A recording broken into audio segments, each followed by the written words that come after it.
and today we are going to be recapping the movie Glass House. In this dystopian world, a poisonous substance named the shred has spread across the globe, causing widespread memory loss among the population. A lone traveler seeks refuge in the forest and stumbles upon a vast greenhouse with a clear, "No trespassing" sign. Yet he approaches cautiously and is met with a shot fired by B. Inside the greenhouse resides an isolated family consisting of mother and her children, B, Evie, Daisy, and Gabe. Mother has devised a comprehensive survival system, including cultivating their own crops for sustenance and clean air. They wear personalized necklaces to aid in memory retention and masks for protection during outdoor excursions. Unfortunately, Gabe, in his youth, forgot to wear his mask on occasion, leading to a dementia-like condition that occasionally requires him to be restrained in bed. The family strictly enforces a policy of not allowing outsiders into their sanctuary. Any unfamiliar individual who sets foot on their land is promptly shot, but only after verifying they are not their long-lost sibling, Luca, who possesses a specific identification code. When a stranger is killed, the girls salvage certain body parts for rituals and use the rest as fertilizer, burying them outside. The man who was shot today had a photograph in one of his pockets, which Evie decides to keep for herself before disposing of his remains. She later hides the photograph in a secret box within the greenhouse. During their ritual gatherings around the harvested body parts, the family expresses gratitude for the protection provided by the glass house. They have adorned all the glass walls with drawings illustrating the story of Mother settling here with her family as a solemn promise not to forget their origins. One evening, while B is on sentry duty outside, she spots an approaching stranger who removes his mask. B signals him with a flashlight for the code, but the stranger does not respond. According to their rules, she should eliminate him. But something about his face triggers a peculiar reaction in B. When the stranger collapses, B decides to defy the rules and brings him inside. Mother is understandably furious and initially wants to dispose of him, but Daisy points out that their sanctuary's second rule declares everything within it as sacred. Thus, the stranger falls under their protection. Mother seizes this opportunity to teach the girls how to mend wounds, starting with the stranger's injured leg. The following morning, the newcomer awakens, securely fastened to a bed, and finds B slumbering beside him on the floor. Gabe too wakes up to discover he's had an accident while shackled to the bed. Evie goes in search of B to assist with the cleanup. B, yearning to be close to the newcomer, hastily assists Evie in removing the soiled sheets without minding that Gabe is still on the bed. This leads to an uncomfortable moment among the siblings. B then hurries back to tend to the newcomer's facial hair, only to find that he's already awake. Despite her fear, she attempts to pose some questions that the newcomer remains silent about. After B and Evie change his bandages, Mother approaches to interrogate the man, who believes he may have never had a name. He explains that civilization has almost entirely crumbled, and the few remaining wanderers are desperate for resources. He was attacked by one of them, resulting in his injury. He inquires if he can leave, but Mother insists he must stay and work like everyone else, as he now knows about them. Later, Evie notices that Gabe feels uneasy around the stranger, so she tries to lift his spirits by showing him the toys he used to create, but he can't recall them. B, more assertive, brings Gabe closer to the newcomer, encouraging him to touch the man's face to demonstrate their shared humanity, but Gabe remains cautious. The following morning, the newcomer is assigned to work in the greenhouse, still restrained for security. B's infatuation with him continues, and she brings him a plate of fresh fruit, elated to see him pick a strawberry. She also promises to teach him how to read. Whenever Evie needs assistance with chores, B tries to persuade her to do them alone to have more time with the newcomer. This frustrates Evie, who reminds B that they can't trust a stranger, but B is too infatuated to listen. During the window sealing task, B works diligently while explaining to the newcomer that the drawings depict their family's history. The newcomer notices an illustration of a man and inquires about him. B responds that he was her everything. At dinner, B attempts to have the newcomer sit at the table, but Mother insists that he cannot take Luca's place and directs him to sit with the plants. When the newcomer asks about Luca, he learns that Luca was their sibling who departed in search of survivors and hasn't returned. Time passes and the newcomer's leg gradually improves. Daisy, intrigued by the concept of animals, questions the stranger since she has never seen one. So the newcomer sketches a horse and pledges to carve one for her if she can find him a knife. Consequently, Daisy pilfers a knife from her sister's stash and brings it to him. Gabe becomes envious when he sees Daisy bonding with the stranger. At a later point, the stranger completes the horse carving for Daisy in the form of a puzzle. Gabe discovers it, and the newcomer allows him to play with it, but Gabe struggles to solve it. Fearing he's being replaced, Gabe erupts into a violent tantrum, tossing objects around. When the girls attempt to intervene, they are unable to restrain him. In this emergency, the stranger persuades Daisy to release him, and he manages to subdue Gabe by bringing him to the ground to calm him. In the evening, Bee examines herself in the mirror and notices a bruise on her face from Gabe's tantrum. The stranger approaches and teases her about it, causing Bee to accidentally refer to him as Luca. The stranger then admits he can't be Luca because he has feelings for Bee that a brother shouldn't have. Surprisingly, Bee is pleased to hear this because Luca also had forbidden feelings for her.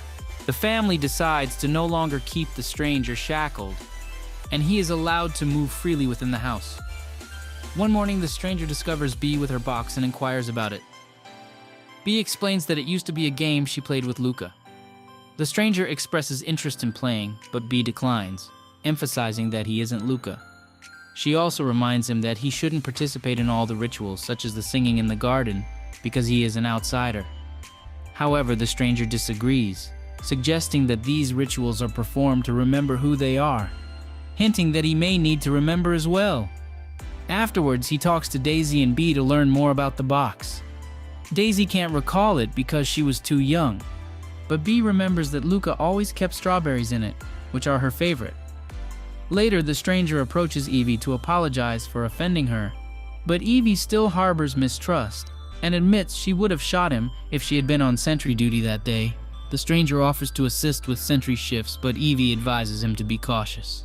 As he departs, the stranger encounters Mother, who elucidates that everything has a purpose, and she already has a plan for him, but it doesn't involve Evie. The following day, the sisters are tending to the plants when the stranger approaches to leave a strawberry for Bee. In Bee's perspective, this signifies that he might truly be Luca but has forgotten, while Evie remains skeptical, perceiving it as a potential manipulation.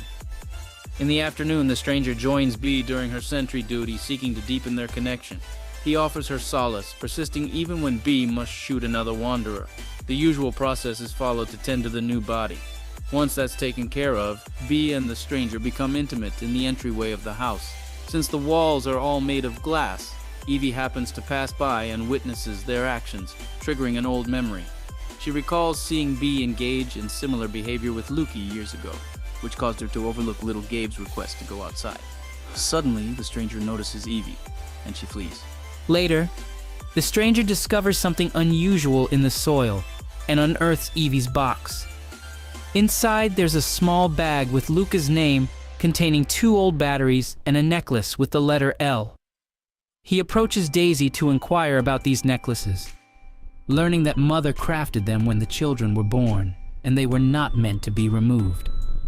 When it's time for another ritual, the stranger joins them at the table, upsetting Evie, who believes that an outsider should not be interfering with their sacred customs. The stranger reveals a bag of coins he had with him when he arrived, and Luca's necklace falls out. He claims that the necklace had always been with him, and he had simply forgotten its significance. Now, he believes he truly is Luca. While Bee and Daisy believe him, Evie accuses him of attacking the real Luca to steal it, sparking an argument. Mother intervenes by praising Evie for protecting the family. This favoritism upsets Bee, who reminds everyone that Gabe's condition is Evie's fault for spying on her sister instead of preventing him from going outside unprotected. This causes Evie to depart in tears. At dinner, the stranger finally gets to sit at the table, and all these changes have Gabe on the edge. Later, Evie goes to ask Mother why she's the only one that can see the truth, but Mother simply tells her not to worry because she has a plan. Once a child comes, the man will be gone because Luca always leaves. That night, the siblings have to hear Bee and the stranger getting busy on Bee's bed. A few days later, the stranger's leg is finally fully healed, but Mother still doesn't let him take sentry shifts alone. When the girls are doing the washing, Evie notices Bee hasn't had her monthly bleeding and lets Mother know about it. Mother begins keeping track of Bee's monthlies with her calendar, and a few weeks later she informs her daughter that she's indeed pregnant. B's very happy to hear the news, but her glee turns sour when Mother explains their resources are limited, so B will have to choose between keeping the baby or the stranger. B begins crying and yelling to show how upset she is, and this triggers one of Gabe's panic attacks, making him run outside. Evie rushes after him as memories come to her of the day the same happened when he was a kid and he lost his memory, bringing all the guilt out. Suddenly, the stranger shows up without a mask and picks Gabe up to bring him back inside before telling Evie that this isn't her fault.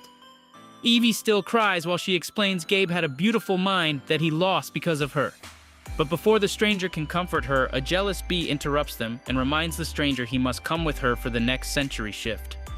When they make it outside, Bee tells the stranger she's pregnant and that he'll need to leave, but he refuses to do so, hugging Bee and promising they'll make Mother see reason. Meanwhile, Gabe sees Evie napping and gets on her bed too to try to reach his peak. Evie wakes up and pushes him off, but to avoid getting him more upset, she offers to help in a different way. Later, while everyone is resting, Evie leaves the bed because she can't sleep and the stranger follows her. He tells her she doesn't need to live in guilt forever and that she shouldn't be doing those things with Gabe if she doesn't mean it. Evie disagrees because Gabe deserves to be happy, but the stranger thinks so does she. The next day, the stranger teases Gabe for his feelings for Evie and points out she doesn't love him. She merely sympathizes with him. This infuriates Gabe, leading to another outburst that shatters a window. The girls rush to seal it before the toxin can infiltrate, and Mother scolds Gabe for his actions. However, the newcomer contends that it was an unintentional mishap. Later, Mother confides in the newcomer, expressing her suspicion that Gabe was present both times he lost control. The newcomer concedes that he believes Gabe is becoming increasingly unpredictable and might find greater happiness without memories outside. However, Mother remains resolute in her decision, prioritizing Gabe over a stranger. As night falls, Mother secures Gabe to the bed and recollects their shared history to foster feelings of love. While leaving, she encounters the newcomer who realizes that she cannot be manipulated like the girls. He makes the grim decision to eliminate her in the greenhouse using a garden tool. Afterward, he leaves the lifeless body and the tool beside Gabe's bed, attempting to make it appear as though Gabe committed the act. When Gabe awakens and discovers his mother's lifeless body, the newcomer emerges and accuses him of murder, provoking Gabe's rage and prompting him to attack the newcomer. The girls hear the disturbance and arrive just in time to witness the stranger separate from Gabe forcefully. When the man accuses Gabe of murdering Mother, Evie, overwhelmed by emotion, believes him and breaks down in tears. B, deeply upset, refuses to accept that Gabe is the culprit. She attempts to formulate an explanation, suggesting that perhaps Gabe had a nightmarish episode and unintentionally harmed Mother in his sleep without awareness. Later, the stranger pays a visit to Gabe, who is shackled, and proceeds to gag him before opening a window, claiming it's for the best. The stranger reveals that he had to witness his loved ones deteriorate and yearned to forget as well. However, when he removed his mask, the toxin didn't affect him. He remains uncertain why he is immune, but is convinced that memories equate to pain. Thus, letting the toxin inside will supposedly bring happiness to Gabe. The girls initiate the preparations for the ritual involving Mother's body. However, Daisy finds the prospect of performing such acts on their own mother deeply disturbing. Consequently, Evie takes Daisy away to soothe her. Unbeknownst to Evie, she leaves her box behind, providing Bee with an opportunity to investigate. Inside, Bee discovers the small bag with Luca's name and the 2 batteries. This triggers a recollection of her shooting an outsider that she had never disclosed to her family. She hastily exits the house, heading to the garden, where she digs a grave and retrieves a flashlight that brings back the memories in full. Astonishingly, Bee realizes that the man she had killed was the genuine Luca, unable to provide the identification code due to dead flashlight batteries. To conceal the truth from her family, Bee buries them together and removes her mask in an attempt to forget her actions. The fact that the batteries and the necklace were found in Evie's box implies that she was aware of the incident all along. Bee returns indoors to confront her sister for leading her to believe that Luca could return. However, Evie explains that she did it to shield Bee from greater anguish. This revelation prompts Bee to propose going outside together, but Evie declines, unwilling to lose her sense of self, and tries to prevent her. The stranger intervenes to halt their struggle, and when he focuses on Evie, Bee becomes jealous and flees outside to forget. While Evie desires to chase after her, the stranger stops her, emphasizing that she has the right to her own life. At that moment, Daisy informs the others that Gabe has undergone a transformation, lying silently in bed as if he were absent. As Evie endeavors to discern the cause of Gabe's condition, Bee re-enters the house and fails to recognize the stranger, confirming that the toxin has erased her memory. Evie begins to comprehend that she's gradually losing her entire family to the toxin, leaving her as the sole bearer of memories. The stranger reminds her that he cannot forget either and pledges his support. Evie agrees that they won't divulge the dark secrets and will collaborate to protect the family. Subsequently, the hierarchy within the household shifts. Evie and the stranger become the leaders of the family, while Daisy finally accepts that she is Bee's daughter rather than mother's. The actual Luca had impregnated Bee, but he departed when her mother forced her to choose between her baby and her boyfriend. Following the ritual for Mother's body, the new family embarks on a joyful life together, updating the glass artwork to represent the new members. He doesn't wear a mask anymore when she goes outside, and Evie hopes that since the stranger is the father, the baby will survive with their dad's immunity. Gabe may not speak, but he does start to act on his own, and one afternoon, he begins digging in the garden because a memory has come back to him. He finds two skeletons wearing Evie and Bee necklaces, revealing that the living ones aren't the originals either. Mother has always been a believer in balance, so she would use a new wanderer as Luca every time she needed to replace a kid, and once the baby was born, she would put up the excuse of the choice, meaning Luca always leaves. Meanwhile, the stranger, now officially the latest Luca, has started to take sentry shifts on his own. When a young, healthy wanderer trespasses into their home, Luca decides it's time for a new replacement and shoots Gabe instead.